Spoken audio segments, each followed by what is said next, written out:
Hi, it's Rob Moore here, and welcome to Jane's audience as well. So I'm with Jane Bayler, it's the other way around. It's the lovely Jane Bayler there. Hi, Jane. Hi, everybody. So it's a pleasure to be on Jane's show, The Smart Connector. So thank you for having me on, Jane.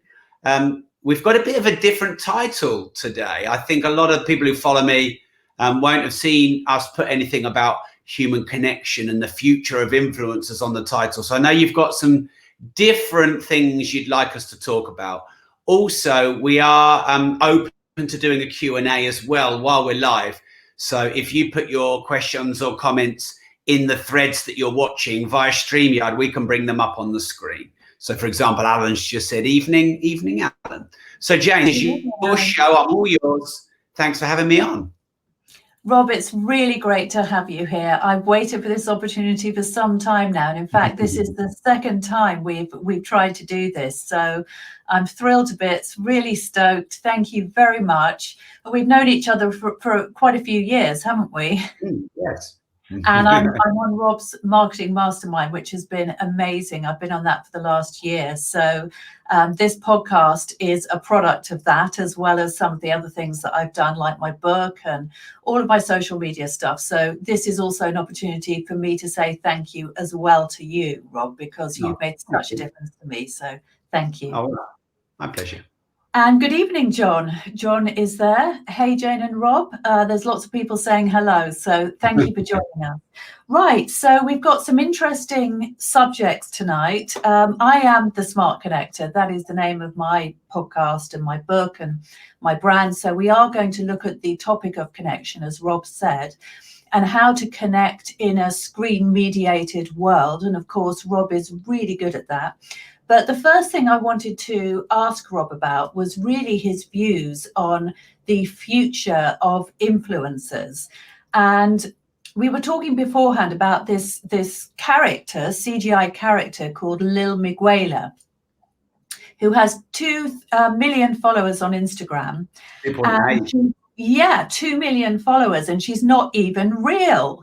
She's actually just a made-up product. And her creators have actually raised £125 million. So she is being taken incredibly seriously. She's a proper influencer who hangs out in all the cool places. She wears all the on-trend clothes by streetwear brands as well as designer brands. She's in all the right places. She lives in LA and New York, but spends most of her time in LA. She's a social justice warrior and advocate of worthwhile causes. So she's got an incredible following. And Rob, I'd love to hear what you think about her or people like her, or about this CGI virtual reality world, and whether that's just a flash in the pan or here to stay. Wow. So there's a lot to this. I think I'm going to go back a bit first, Jane, and that is, what is an influencer? Because for me, I don't see myself as an influencer. I see myself as a creator. And actually, some of the social media platforms, that's how they would address people like me, as creators. So I think there's always going to be a future for real people who create, produce, and give value to an audience. And the reason that's important to say before we talk about Lil Miguela is because it's easy to get distracted by the glitz of influencers. And I have no problem with anyone having a social media account and lots of followers and monetizing it and building their own brand. So I'm not going to in any way criticize influencers. You know, like if people want to wear bikinis and get lots of followers, or want to do little dances and get lots of followers, I'm cool with that.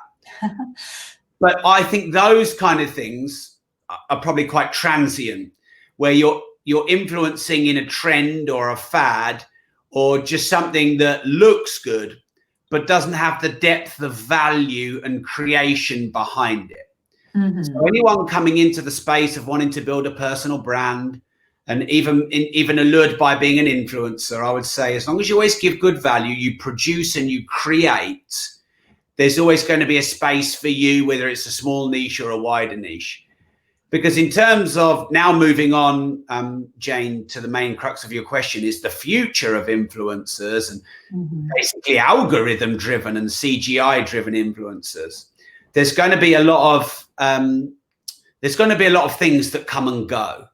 And if you think about it now, you know, the Instagram celebrity didn't exist 10 or 20 years ago. And before that, the celebrity was film or TV or music. And the celebrity of 30 or 40 years' time absolutely could be an algorithm-driven, CGI-based influencer. Why not?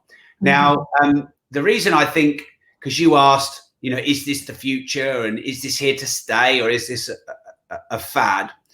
Well, what the algorithm-based electronic influencer has is all the data-driven. So like you said, a social justice warrior and wears on-trend clothes. There'll be an algorithm that's working all that out. Obviously, LA is the place to live for an influencer. You're never going to get a CGI algorithm-driven influencer from Peterborough, where I'm from. Let's be honest, that's not going to where everyone wants to follow people from. So it will be able to tick all of the boxes, you know, to hit all the metrics for what people want to follow. What would be interesting to find out is how many of those 2.8 million followers actually believe if this is not a real person. Because actually, if you look at some of the photos, some of them look very real. And I bet there's a lot of people that are following that don't even know she isn't real. I do think, so David has made a point here. I'm going to just, if you could just bring David up, wouldn't it be nice if it was based on talent? Well, yes. And I think talent always shines through. The cream of the milk always rises to the top. So, you know, social media platforms and algorithms will feed the market what the market wants through the market's behavior. So you know, if we want more influencers who've got real talent, we've got to stop following influencers who don't have talent and start engaging with followers who do have talent. You have to vote with your feet. You know, like for example, everyone says, oh, Amazon having a monopoly while spending £3,000 a month shopping on Amazon and loving Prime.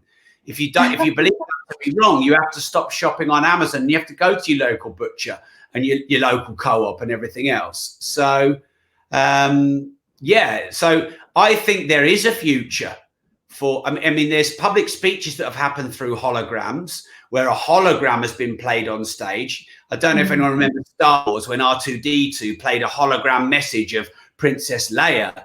Well, actually now, and I'm not talking this year, I'm talking 5 years ago, there were famous influencers who were doing speeches and their hologram was, you know, being placed on the stage.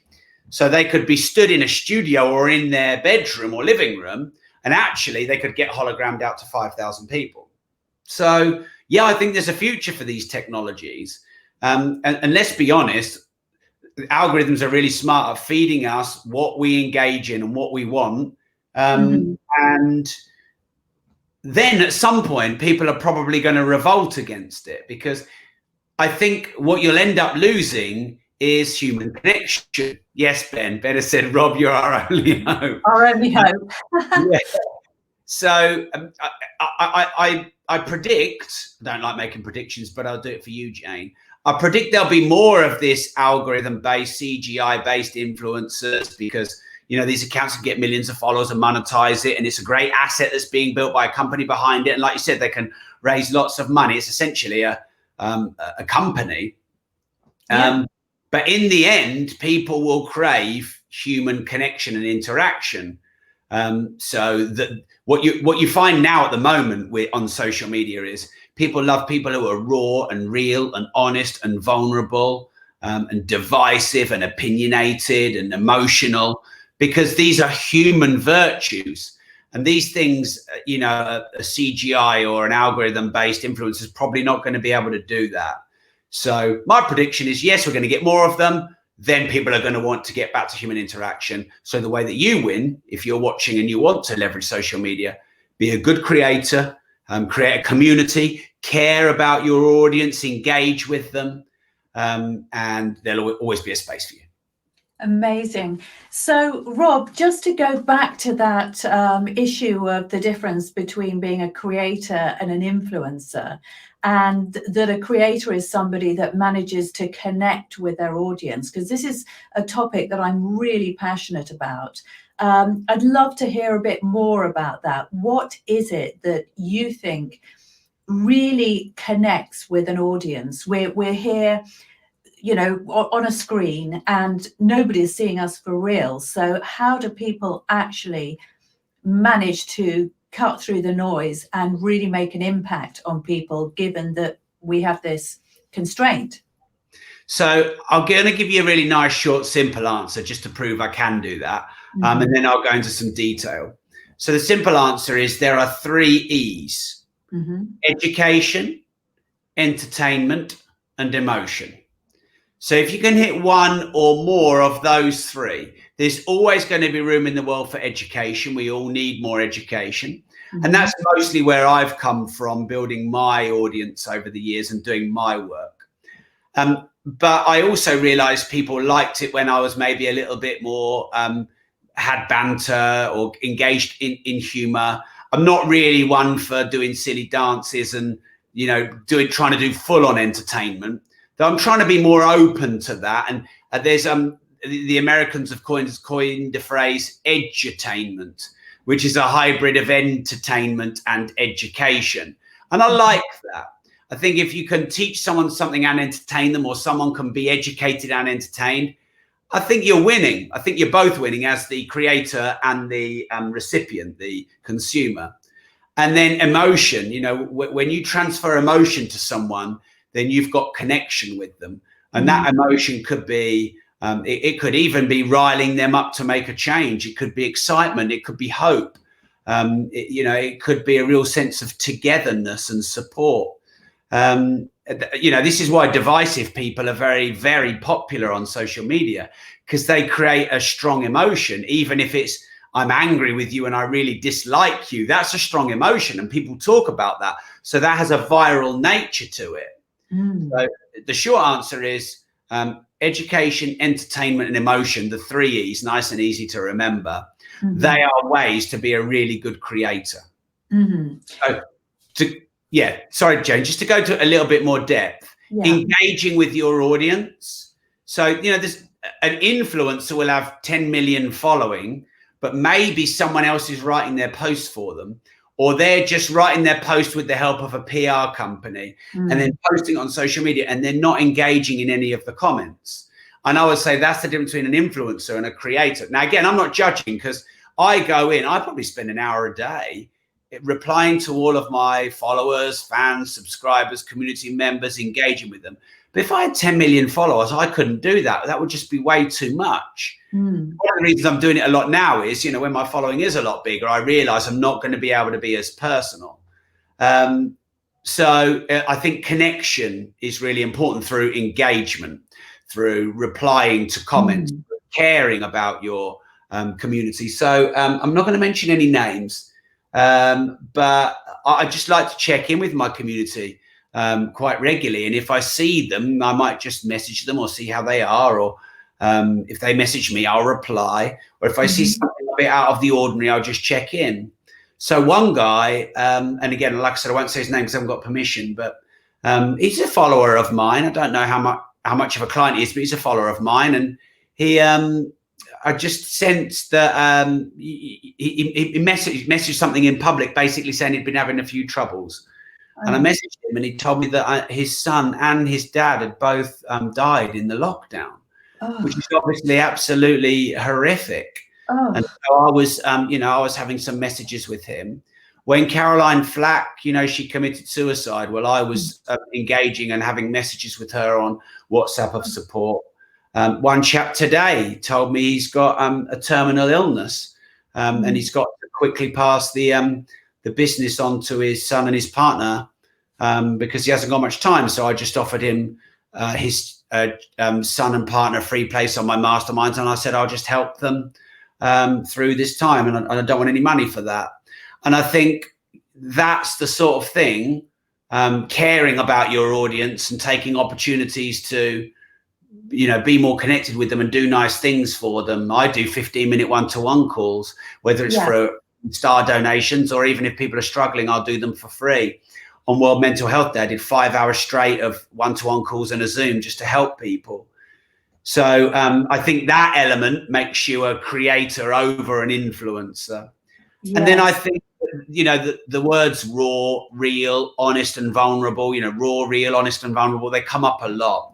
To me, I don't really try to be that because I don't want it to be a gimmick. I think some people use, but look, I'm going to be real vulnerable with you here now. And it's like, you're just using that really as a headline gimmick.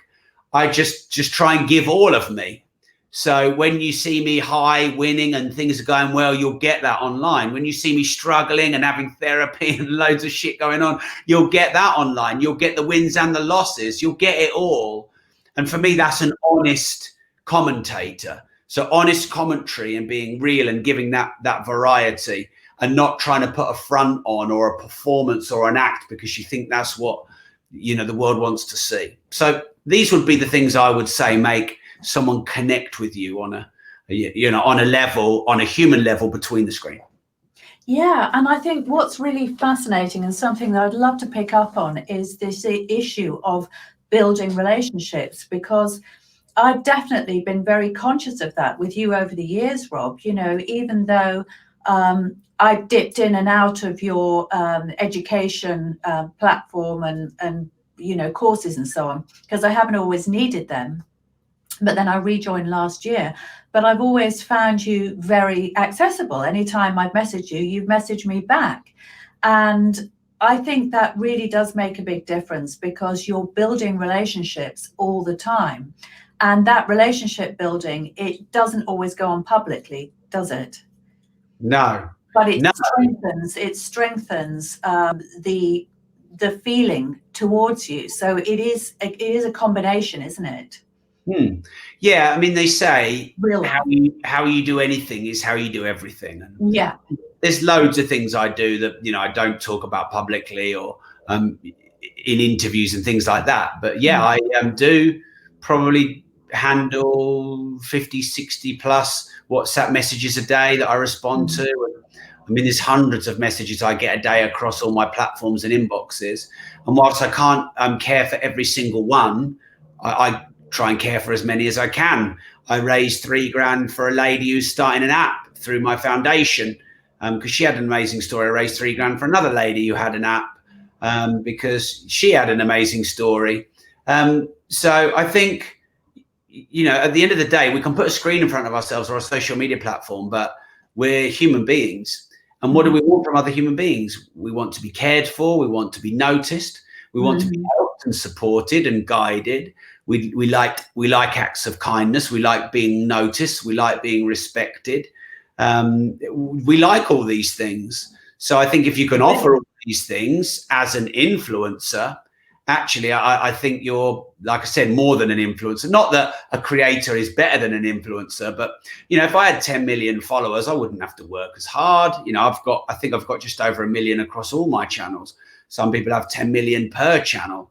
But I always made a commitment to myself, Jane, that while I could be accessible, I would be, because I expect that one day it will be really hard because I just have too many followers and too much demands on me, or, I just won't be able to do it anymore because I'd have been doing it for so many years. I'll need my own sort of private space. I just committed to doing that as much as I could for as long as I could.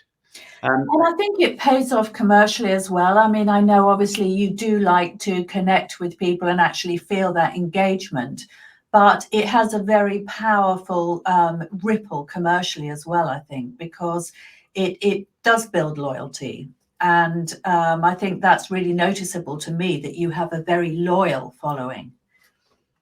Yeah, thank you, Jane. I agree with you. Like, I also run many businesses and I also really like money, and I'd also like to keep making lots of money. And so I don't want anyone, I'm glad you mentioned that, because, this isn't a full-on philanthropic venture of mine. There is a philanthropic element. I have my foundation, and I committed a few years ago to donate about 2, maybe even sometimes 3 hours of my day to other people, whether it's in the form of one-to-one calls, WhatsApps, responding to messages, and just helping. But the rest of my time, I'm dedicating to building my empire and growing my companies. And I've got shareholders and, a business partner and an MD that are ambitious, that want to go places.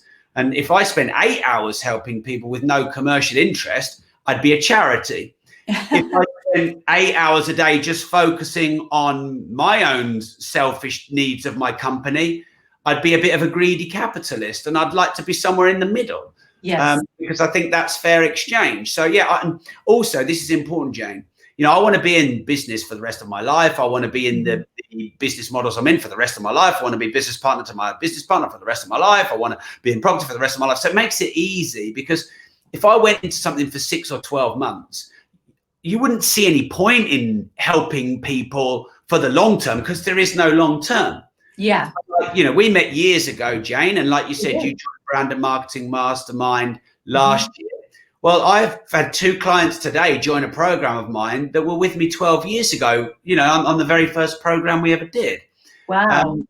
And I think, like you said, I think loyalty is created by longevity. If you're in something for a very long time, to show that you care. Also, to when you're not perfect, and admitting that you're not perfect, because I'm definitely not.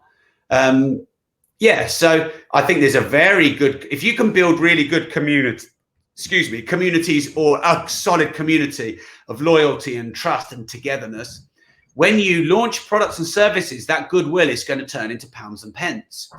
So, this is what I do. I build big, loyal, engaged communities, and I spend a lot of time doing it and a lot of time helping people. And then every now and again I launch something, and I hope I launch it big, and I hope it goes big, and I hope I make lots of money. Which inevitably you will. Yeah. That's really, really great. So many things I wanted to respond to, but I'll go back to a question that I had earlier, which is really about emotion. And about connecting emotionally with people, because that's an interesting one. I think a lot of people are not sure how to do that. Do you think you have to connect first with yourself and be comfortable with your own emotions, and be a reflective person before you can actually bring your full emotional self to others? What do you think? I know you talked about having therapy recently, for example. Do you think that's actually had an impact in terms of your ability to be even more open and more emotional on your lives, for example? Yeah. So again, I'm going to go back to some fundamentals. I think the first thing is just knowing who you are. Because I don't actually think you have to be really in tune with your emotions and emotionally connected to yourself to be a good creator or influencer. If you're a bit of a spreadsheet analyst, and you're not really a sort of a warm person, but you're very technically minded and smart, just be yourself and you'll connect with the right people, and don't try to be someone you're not. And that's easier said than done, because I think a lot of people, you put yourself out there on social media or in videos, and you've got the voices in your head, and you've got your own guilt, and you compare yourself to other people who look really good and really natural. And there's all these myriad of distractions taking away from who you really are. So if you're not an emotional person, don't, bleed your heart on social media or overshare just because you think that's what it takes to be a good creator or influencer. The first thing is be yourself. And, I can definitely say I am as connected to myself online as I've ever been. And of course, you're always evolving as a person as well. And I think people will relate to you when you're being yourself, because they will sense it. So you don't have to be emotional. If you're the kind of person who's very private and secretive, you can be that. Just stick to the facts and, cut the waffle and cut the fluffiness and just go straight into the facts. Some people are like that, and there's a place for that. But there's also a place for someone who is connect emotionally with people. And yeah, to connect emotionally with people, you probably have to connect to that emotion yourself. If I was always taught when I was learning public speaking, the more advanced courses, but still public speaking. And if you want to get your audience into an emotional state, the best way to do it, maybe the only way to do it, is you getting in that emotional state yourself, and then that transmutes out.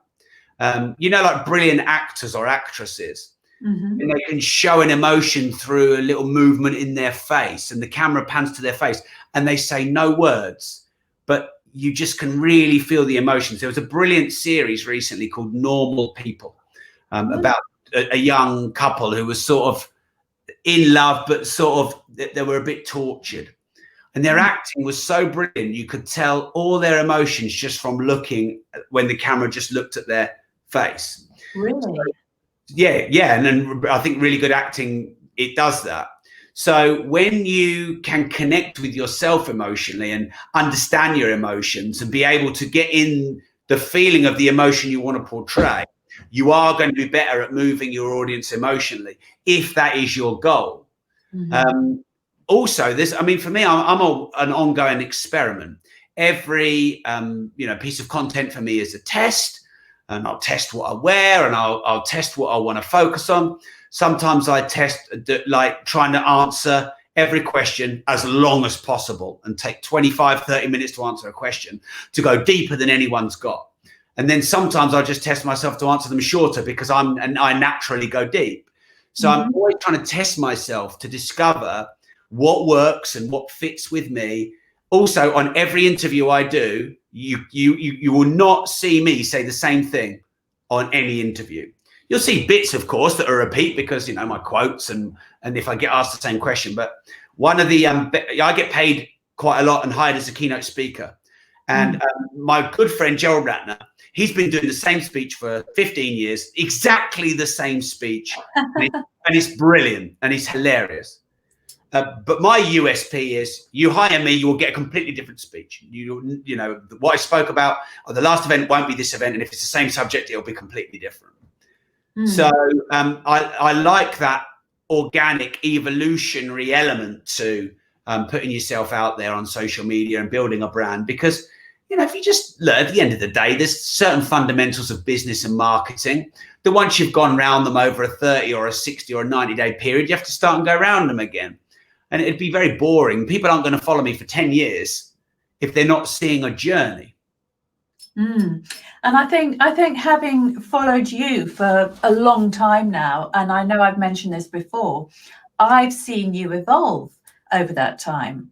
And actually, that's been really interesting, because you have changed, I think, and you have evolved. And sometimes people don't. Sometimes people get stuck and they're the same person always, and they say the same things always. So I'm kind of interested to know what actually is that the definition of being a creator? Is a creator somebody who is constantly evolving and who sets that as a goal for themselves?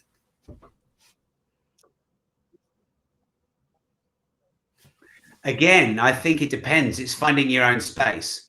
I actually admire people who say the same thing over and over again for 65 years, like Warren Buffett. I just really admire him for his clarity of who he is and what he does. But that's not me. That's probably why I admire him, because it's not me. So for me, I do want to keep variety in my life. The day I sort of finish a life and go, God, I can't stand listening to myself, is the day I need to give up. So that's why I like to have this bit of variety and about my work. But I do believe that social media and how we interact online does evolve and change. And if you want to stay at the forefront of it, then you need to test new things.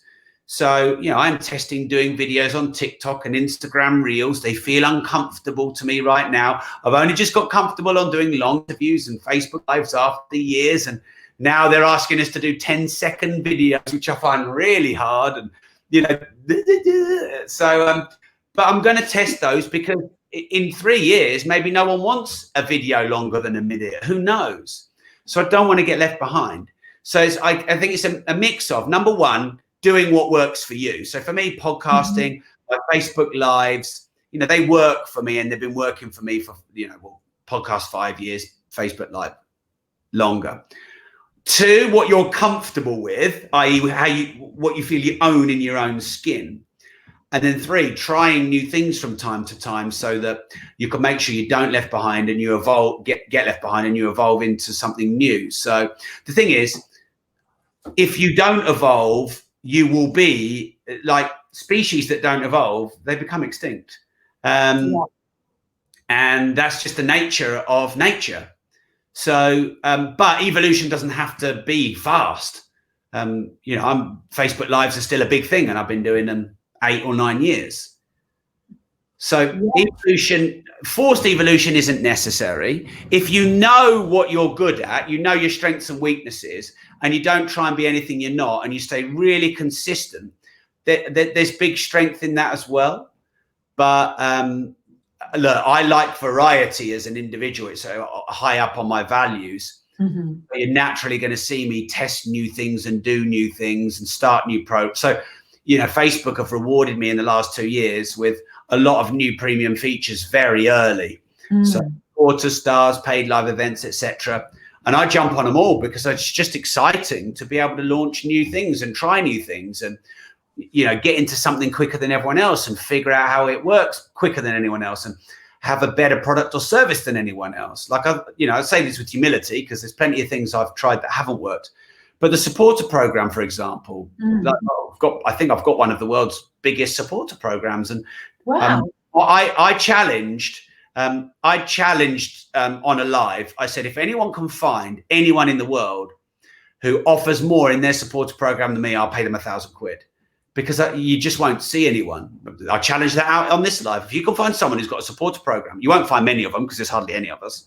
If you find someone and they have got more value proposition in their supporter program than me, I'll pay you £1,000. Wow, that's incredible. So, Rob, one of the things I wanted to ask you is really just about personal brand generically, because obviously I've been on your program, and I have to say that has completely transformed the way that I show up on social media for sure, and the benefits have been incredible of doing that. But there will be a lot of people who are watching who have not really been on that journey.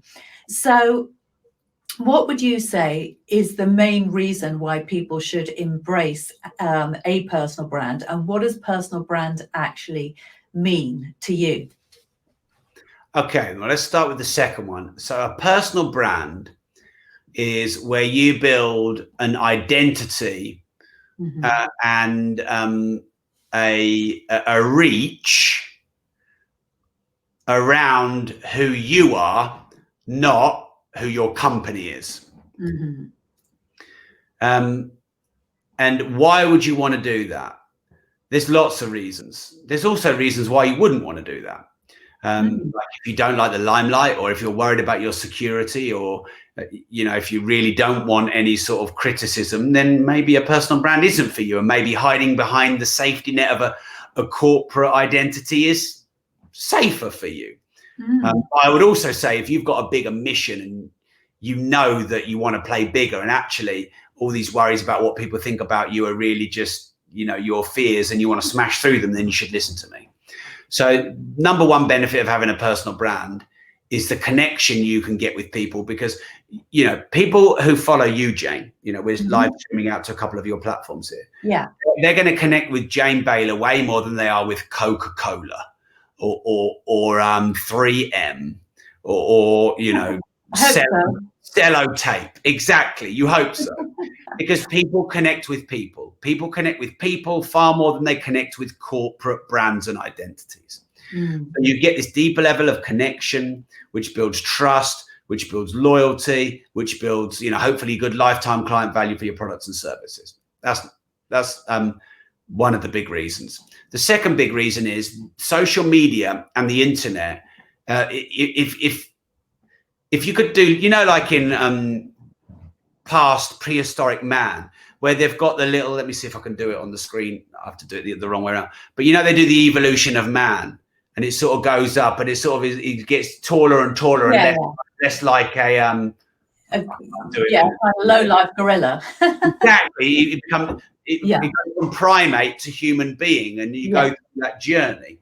Well, I would say in the journey of social media, the era is now the personal brand. And in 20 years, it might not be. It might be something else. We might go back to, all being corporate and like it was in the 1980s or whatever. Who knows? So we're in that age right now where companies pay sponsorships to personal brands, where you do collaborations on personal brands, where people want to follow personal brands. So basically, a load of the benefit, the money, the following, the reach, the engagement, even the celebrity, this is all on the personal brand. So I've always, as a businessman, wanted to be where it's at. So if all the leads for business are being generated on Google ads, I want to be on Google ads. If they're all being generated on Facebook, I want to be on Facebook ads. If they're all being generated on YouTube, I want to be on YouTube ads. If they're all being generated on Amazon, I want to be on Amazon ads. So I want to go where the opportunity is, because you remove all the friction. Some people are like, oh, I'm not on TikTok. I'm not on this profile. I'm not on that profile. I don't do marketing. I just do recommendations and referrals. I think they're missing the point. You're not where where it's happening. So I think that's another reason. A big reason for me, now, not everyone, I'm always careful to give a balanced view. And so, I've said, like, when I think, for example, you don't always have to be emotional to be a creator. I'm speaking for me here, but I know a lot of people can relate to this, but not everyone. I find having a personal brand very cathartic and therapeutic, and a great outlet for me to express myself in a creative, even semi-artistic way. And I don't get that need met in the same way, if I was just writing as Progressive Property and it was just all corporate brand and logos. I get to be myself more. I get real intuitive response. So, for example, here, a serial starter upper loves the buzz. Carol's just said here, supporter program is great. So, I can engage with Carol. Cheryl has said the younger generation wants shorter videos at the moment. It's real. It's people based, and I like it to be real and people based and tangible business. I always want my staff to come in and enjoy their work.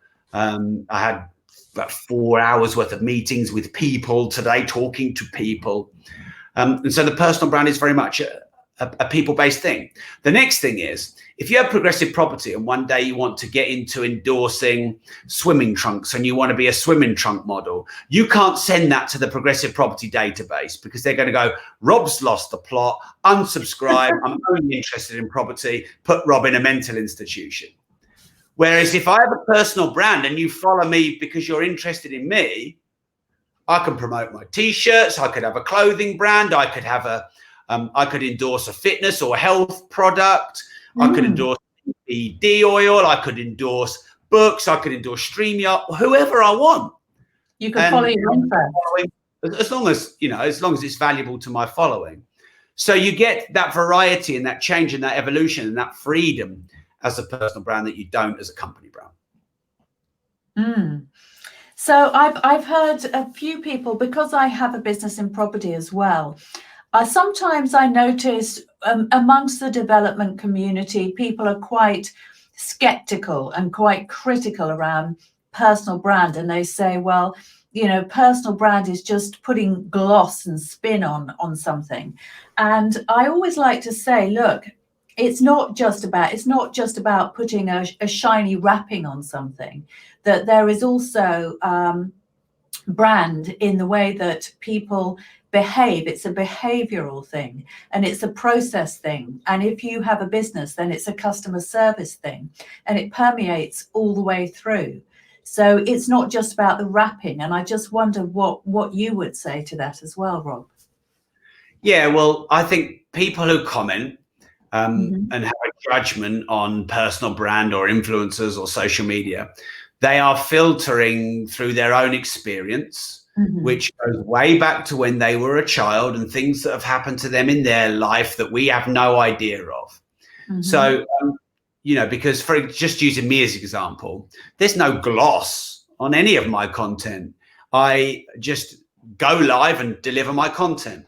There's no razzmatazz. You rarely, if ever, see my Lamborghini or my Ferrari or my Porsche or anything like that in the videos. I'm often just, I've got a good bit of content I think is useful, and I just go for it and share it. So I don't feel that that's really my kind of brand and style.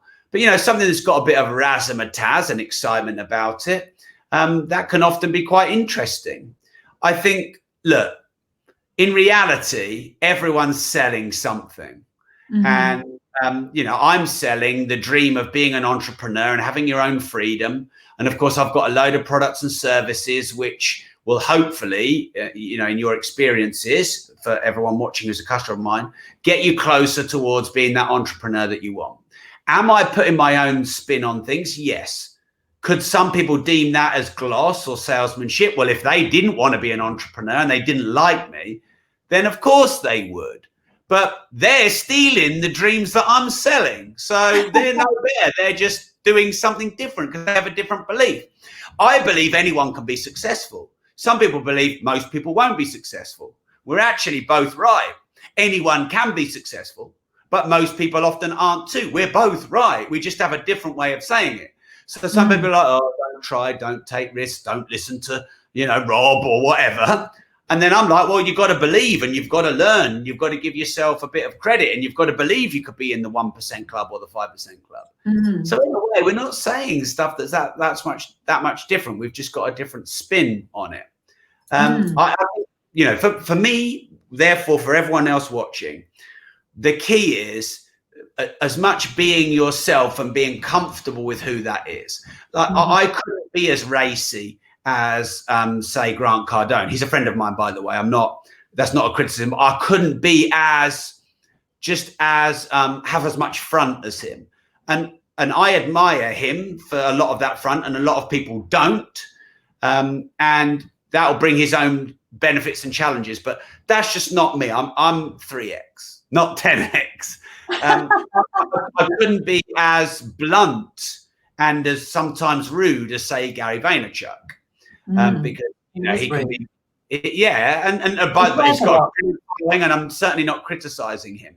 But often when you're starting to build good influence, like I've been doing, you look up to some of the big Americans, and I don't compare myself to them anymore. And what a lot of people do is they make comments about influencers, but all they do is they take the top 20, and my name is often in the mix. And that's actually a great, what would be the word? To be put in the mix with the biggest influencers in the world and be perceived that way. That's a great compliment to me, even though they mean it as criticism.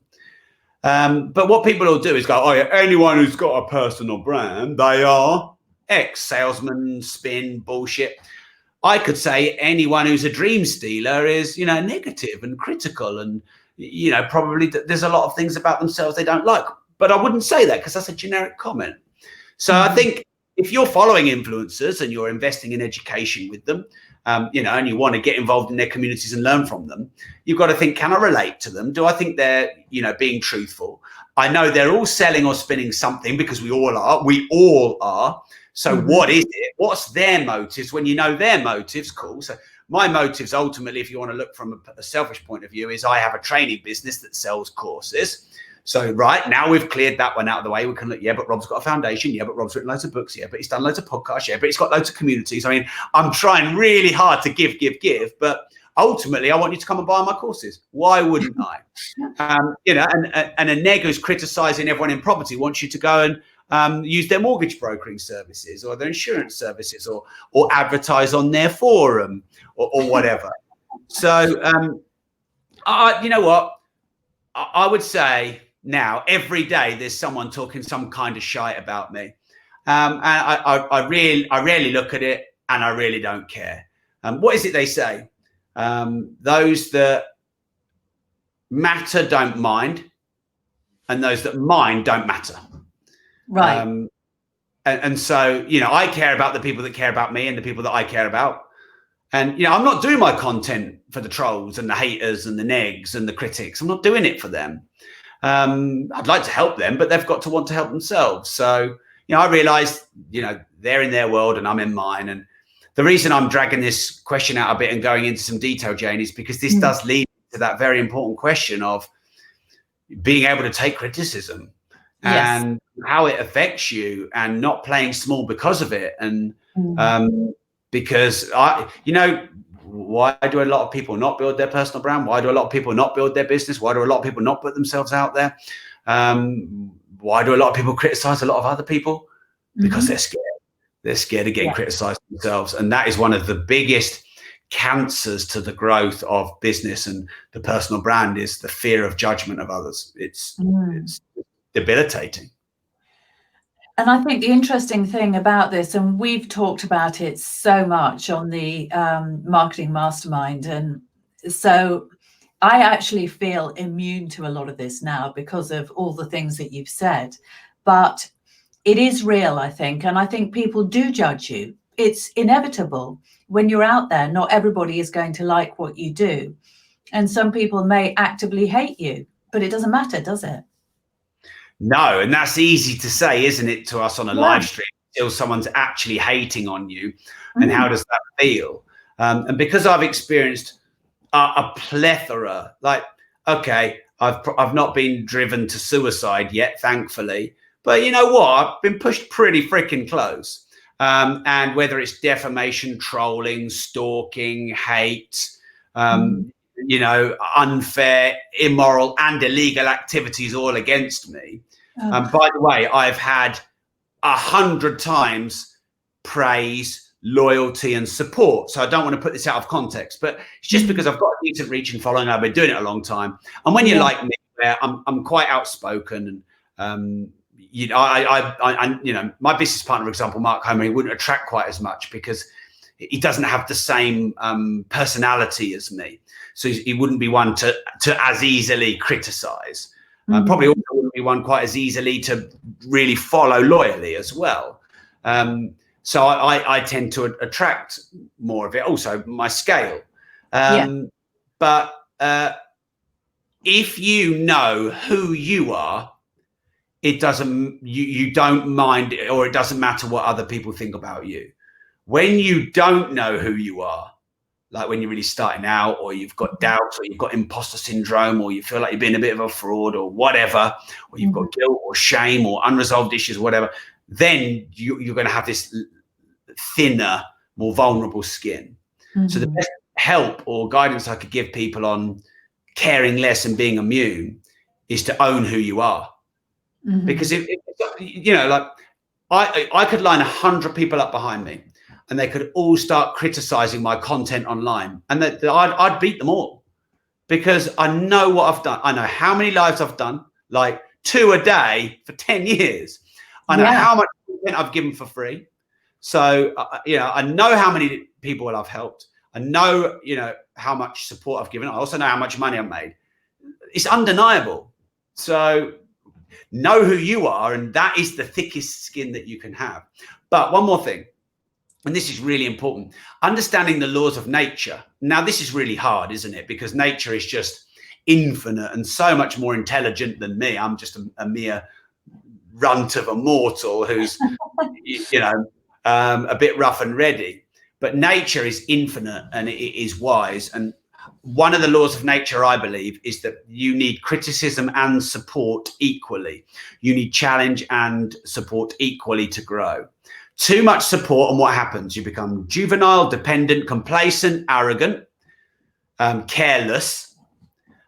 Too much challenge, you become broken, beat down, skeptical, scared, and too careful. So at either extreme, you're out of balance and you can't evolve properly. So the maximum human growth is on the border of support and challenge. So what does that mean? You need equal criticism to praise. You need haters and lovers, fans and critics. And when you know that critics are a necessary part of evolution and their purpose is to teach you to grow, to humbleize you when you get ahead of yourself, to make you careful and to care for your clients and do the right thing and be accountable. When you truly understand that, you embrace them into your life. Now, of course, they're not going to communicate how you want to communicate, and they're not going to say it how you want to say it. But this is a vital lesson, and it takes some people many years to learn. That is absolutely awesome. Well, Rob, on that note, that is so profound. I'm going to be thinking about that all night, and I'm sure that some of our viewers and listeners will be as well. I just have to say thank you so much for an incredible interview. It's been so great, and I'm glad we got the opportunity to finally do this. So thank you very much. If you're listening on my Smart Connector group as well, thank you for joining us. And I know we're all over Rob's media, so it's great to have access to his audience as well. I hope you have a wonderful rest of the evening, Rob, and just brilliant that you could join us. Thank you, Jane. Let's do one more shout out for your podcast for my listeners so they know where to go. Yes, absolutely. It's called the Smart Connector, and you can find it it's at podcast.co, but it's on iTunes, Spotify, and all the other podcast platforms. So I'd love you to listen in. Thank you. And my one is called The Disruptive Entrepreneur, just in case. Yeah, and it's great. Thank you. Thanks, Jane. Thanks, everyone. Bye for now.